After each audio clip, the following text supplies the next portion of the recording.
A'udzubillahi minasyaitonirrajim. Bismillahirrahmanirrahim. Assalamualaikum warahmatullahi wabarakatuh. Kembali lagi di channel Sampul Hitam. Untuk cerita kali ini, Mang Sukir akan melanjutkan cerita yang sebelumnya yang berjudul Hantu Maharani. Cerita ini ditulis oleh Novita Jungkook. Tak usah berlama-lama, langsung saja kita ke ceritanya. Selamat mendengarkan. Anak kurang ajar. Beraninya kau bicara tidak sopan kepada ayahmu. Laras memarahi Andrew. Bu, Maharani itu sudah meninggal karena dibunuh mereka. Andrew mengguncang bahu Laras. Jangan sembarangan kau, Andrew. Maharani masih hidup dan dia hanya ingin hidup sendiri. Laras berkata marah. Andrew menoleh kepada ayahnya yang tanpa menatapnya tajam. Ia menyadari jika Laras sudah diracuni otaknya. Mungkin saja saat tadi dibawa ke dukun. Adikmu itu masih hidup. Dia baru saja menelpon ibu. Cuma Maharani tidak mau hidup bersama kita lagi. Jelas Laras. Tidak, Bu. Kumohon sadarlah. Rani sudah meninggalkan kita. Andrew masih berusaha menyadarkan ibunya. Kau ini kenapa sangat membenci Rani? Pantas saja putriku tidak ingin tinggal di sini. Laras kembali marah dan meninggalkan Andrew. Juragan Adi mendekati putranya yang masih melongo bingung dengan sikap ibunya. Kini hati Andrew sudah tidak punya iba lagi kepada ayahnya. Hanya tinggal rasa benci saja. Walau sejujurnya ia belum menemukan bukti yang nyata bahwa ini memang ulah juragan Adi. Tidak perlu menggali masalah yang sudah lama terkubur, nak. Mari kita nikmati saja hidup kita yang sekarang. Juragan Adi menepuk pundak Andrew. Aku akan mencari semua bukti tentang kematian Maharani. Andrew tetap keras kepala. Lakukanlah jika kau memang bisa. Namun jangan berharap kau bisa mengalahkanku. Kau itu anak yang kubesarkan. Rasanya mustahil bisa mengalahkan orang yang membesarkanmu. Tantang juragan Adi. Andrew mendengus kasar dengan tingkah ayahnya. Tak ada lagi keraguan di hatinya bahwa juragan Adi memang yang melakukan pemerkosaan pada Maharani. Keluarga Dennis mungkin juga ikut serta karena mereka memang antek juragan Adi. Tapi, bukankah orang sekampung ini memang di bawah kendali ayah? Jangan bilang mereka semua juga menggilirani. Andrew terperangah tak percaya dengan pemikirannya. Itu semua bisa terjadi karena warga sini seolah anteng saja tentang kehilangan Maharani. Gosip sedikit pun tidak ada. Apa mungkin memang mereka semua ini menyetubuhi Maharani secara paksa dan bergantian?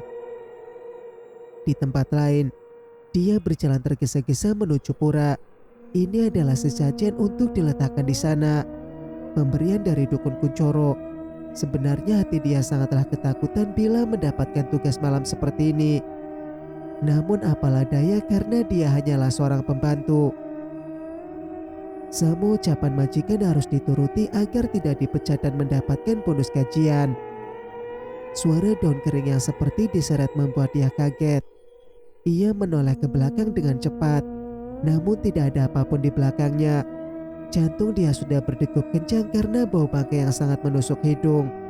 Konon katanya, jika bau bangkai yang menyengat seperti ini dan disertai bau amis darah, itu adalah hantu jahat yang punya dendam. Kau takut dia? Dia sampai melemparkan nampaknya yang berisi sesajen saking kagetnya dengan Maharani yang sudah di hadapannya. Wajah Maharani hancur dan bola matanya menggantung keluar. Pergi, menjauh dariku. Pekik dia beringsut ketakutan. Aku juga takut saat itu, Mbak. Aku memohon pertolongan kepadamu.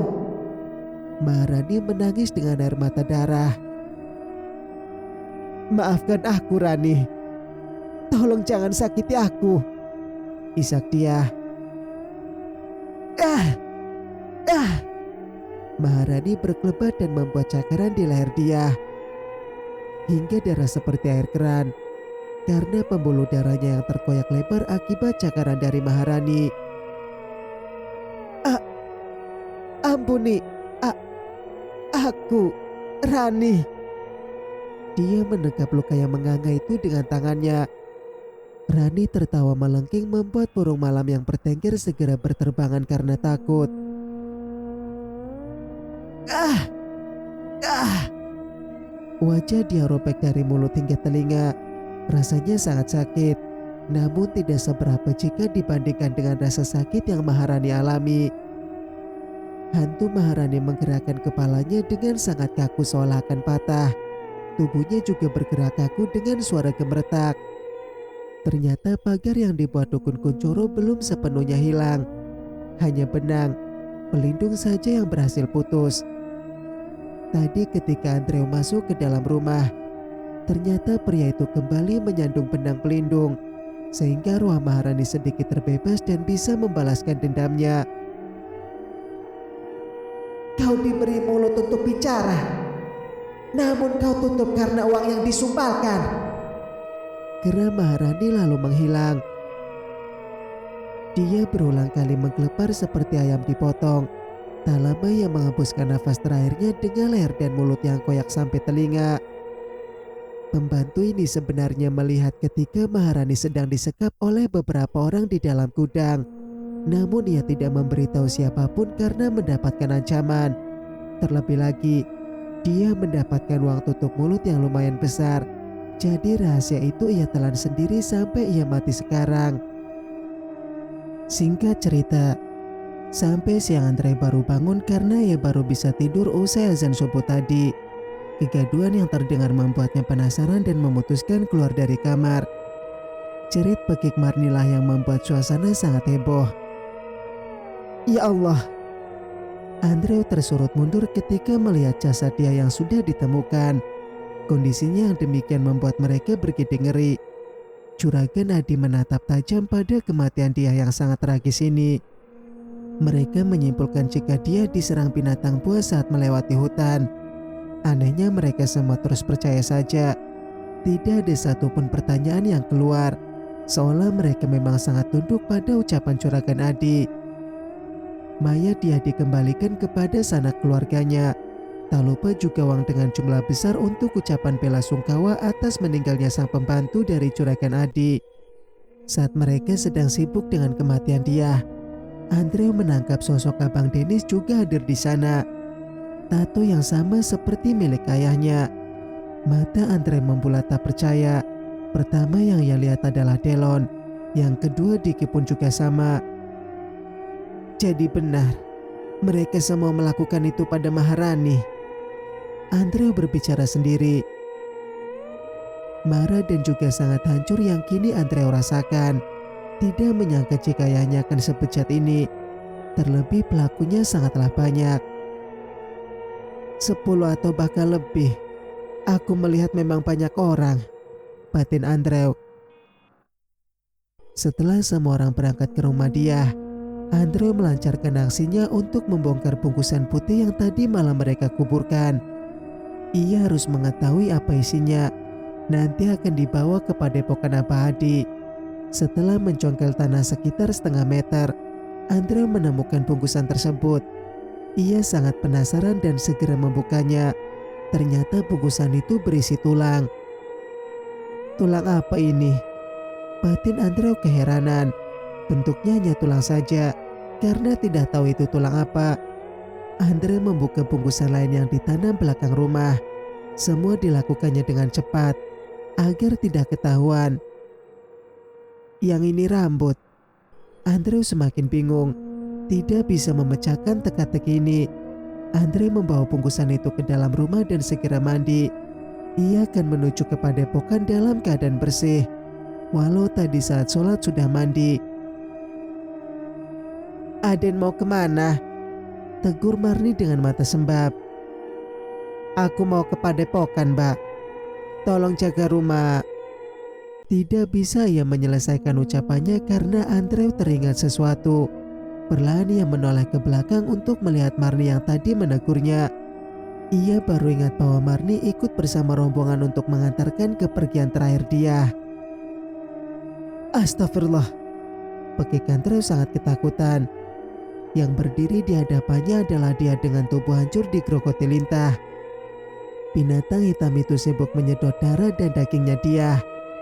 Semua lubang dalam tubuh dia untuk jalan keluar masuk.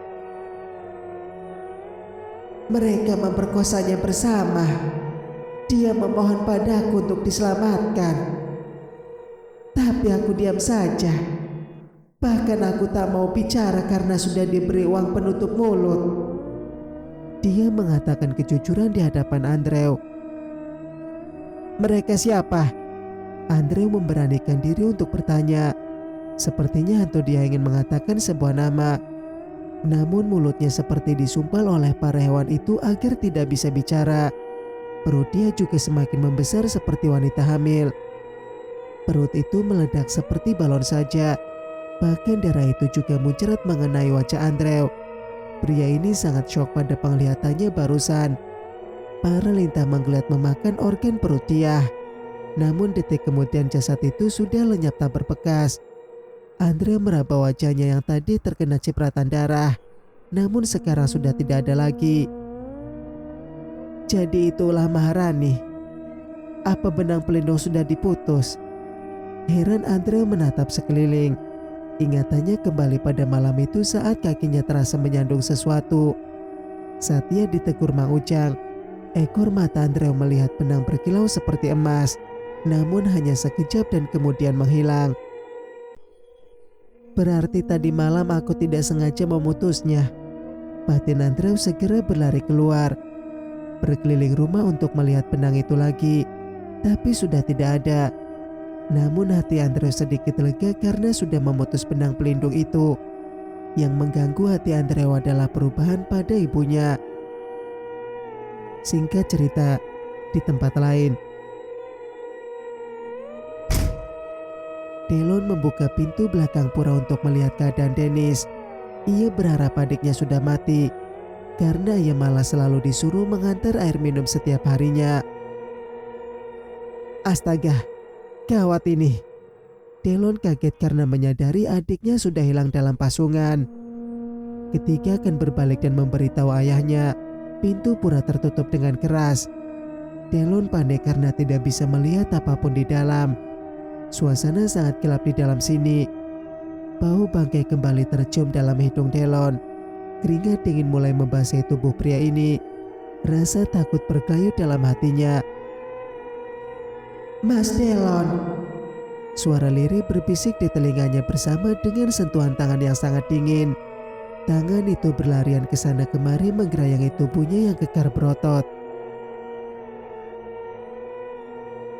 Dengan ini kau memperkosaku. Bahkan kau masih tidak puas hanya dengan ini saja. Kau memasukkan kakimu ke dalam milikku. Bisik suara Maharani. Ampuni aku, Rani. Tolong maafkan aku. Lirih Delon. Aku bahkan belum memulai. Kenapa kau sudah minta ampun? Tawa Maharani sangat melengking seakan mampu merobohkan bangunan pura ini. Delon sangat takut karena ia belum bisa melihat di mana sosok Maharani sekarang. Delon membungkuk memegang perutnya yang dicakar oleh hantu Maharani, yang terasa hanya di telapak tangannya. Yang terasa hanya di telapak tangannya pasti hanyalah darah. Tangannya pastilah darah miliknya sendiri. Sakit sekali. Delon menggerung kesakitan. Tidakkah kau punya iba saat melakukan itu padaku? Kau biadab. Pekik Maharani. Kemaluan milik Delon terlepas dari tubuhnya karena diambil paksa oleh hantu Maharani. Tidak bisa lagi pria ini berteriak karena yang berada di tenggorokannya hanya tinggal nyawanya sendiri. Sosok hantu Maharani kembali hilang setelah mangsanya mati. Pintu pura juga perlahan terbuka lebar sehingga tampak jasad Delon yang berlumuran darah segar. Ususnya juga memburai keluar, kemaluannya hilang entah kemana. Bangunan seram ini menjadi saksi anak manusia yang dihabisi oleh arwah gadis yang diperkosanya. Delon mati dengan mata mendelik menahan sakit. Darahnya juga mengalir keluar membasahi lantai sampai anak tangga yang menuju pintu pura. Semut menggerubungi darahnya Delon. Tidak ada yang tahu bahwa Delon sudah tiada. Mereka hanya tahu jika Delon menjenguk Dennis yang mereka pasung. Di tempat lain, terpaksa Andre menunggu karena Abadi melayat ke rumahnya dia. Dengan perasaan gelisah karena otaknya dipenuhi berbagai macam dugaan.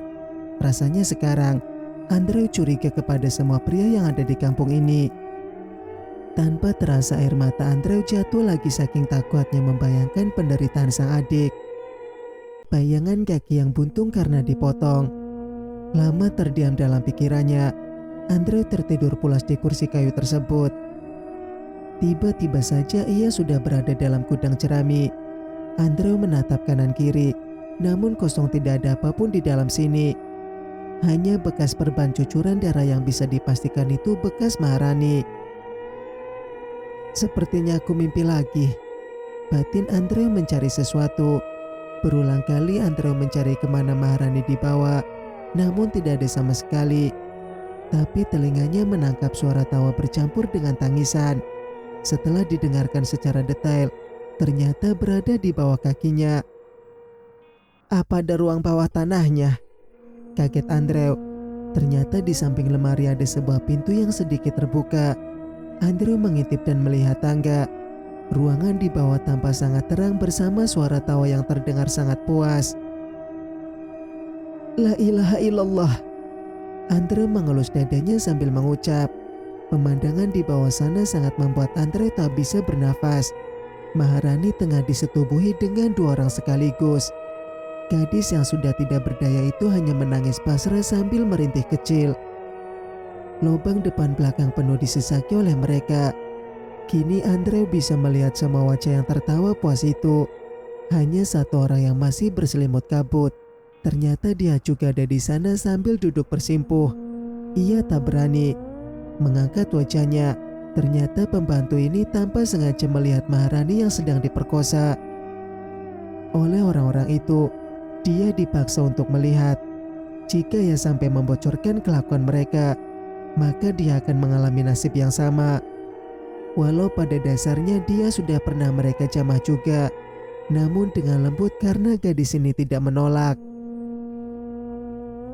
Jadi mereka yang memperkosa adikku. Andrew sangat marah dan ingin meninju Ujang dan Cacak yang sedang menyetubuhi Maharani. Tapi tidak bisa tersentuh karena ini hanya bayangan masa lalu saja. Andrew ada hanya untuk menonton kebiadaban ini. Hentikan, kumohon hentikan. Andre menangis jatuh ke lantai. Mata Maharani seolah menatap matanya juga. Andre hanya bisa menangis meraung-raung sambil ingin membuang dua orang yang menyetubuhi adiknya. Tanpa peduli pada Maharani yang sangat kesakitan, telapak kaki sudah tidak punya. Tubuh Andre terpental menghantam dinding gudang. Ada sesosok makhluk yang menyerangnya. Rasa sakit hingga membuat nafas Andre terasa sangat sesak. Namun pemuda ini belum bisa melihat siapa yang menyerangnya. Andre terpekik ketika besi menancap di betisnya. Berani sekali kau masuk ke dalam wilayah tuanku, anak muda. Ternyata yang menyerang Andre adalah manusia berkepala babi. Kenapa dia sekarang bisa menyerangku? Kenapa ini? Kaget Andre berusaha tegak. Untungnya kali ini Andre bisa menghindari besi yang tadi dilemparkan lagi. Padahal itu adalah serangan yang sangat fatal.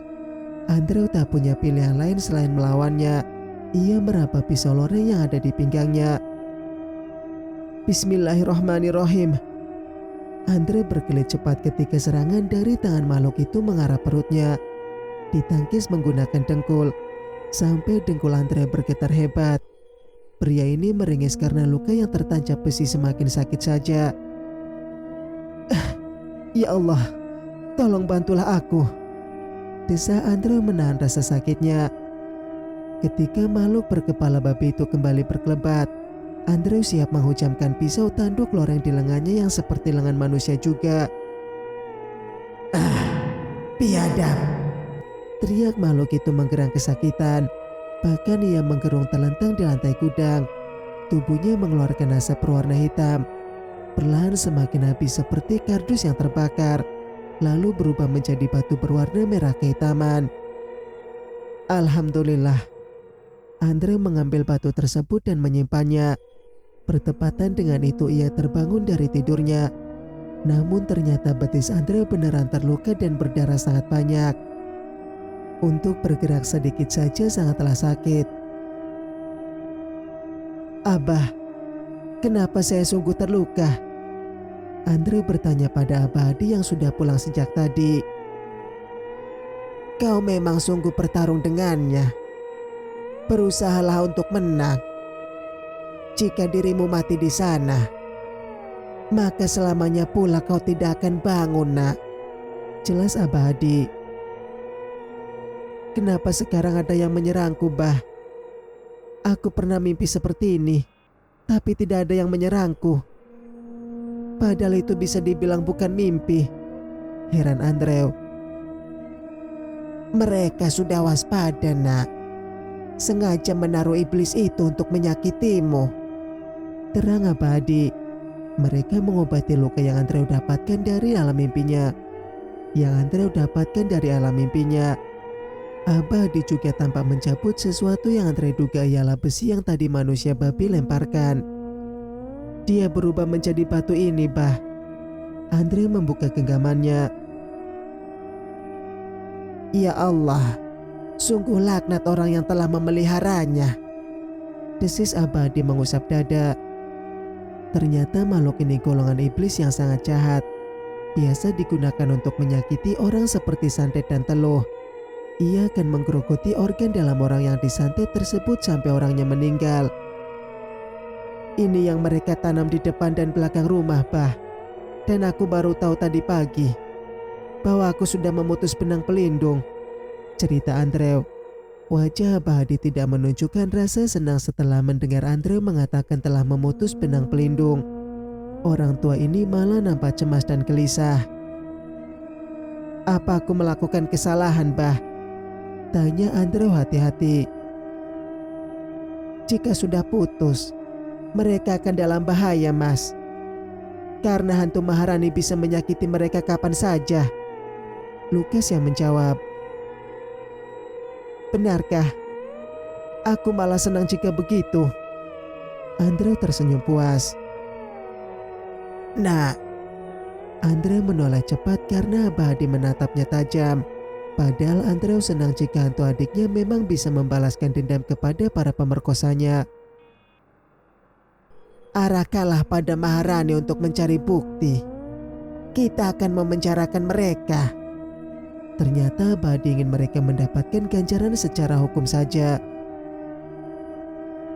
Penjara paling hanya beberapa tahun saja, Abah. Mereka masih bisa makan dan hidup.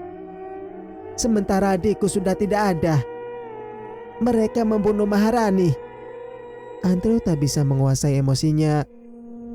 Abah Hadi hanya menatap dalam mata Andrew agar pemuda ini tenang. Perlahan Andrew kembali duduk sambil mengatur nafasnya yang tidak beraturan karena emosinya yang sangat kuat. Andrew pulang ke rumah. Ia menolak semua saran Abah Hadi untuk menindak kejahatan secara hukum. Jika memang Maharani bisa bangkit dan membalas dendam, akan lebih baik begitu saja. Karena mereka memang lebih pantas mati untuk mendapatkan ganjarannya. Juragan Hadi orang yang punya uang banyak. Kenalannya orang berpangkat juga banyak. Dengan uang semua masalah bisa diselesaikan. Walaupun di penjara, paling lama hanya 5 tahun atau kurang dari itu. Selepas di penjara mereka akan bebas lagi. Mereka bisa makan dan minum sepuasnya. Sementara Maharani sudah tiada dengan cara yang amat menyakitkan. Maafkan saya, Abah. Saya ingin Maharani menghabisi mereka semua. batin Andrew yang sekarang menuju rumah.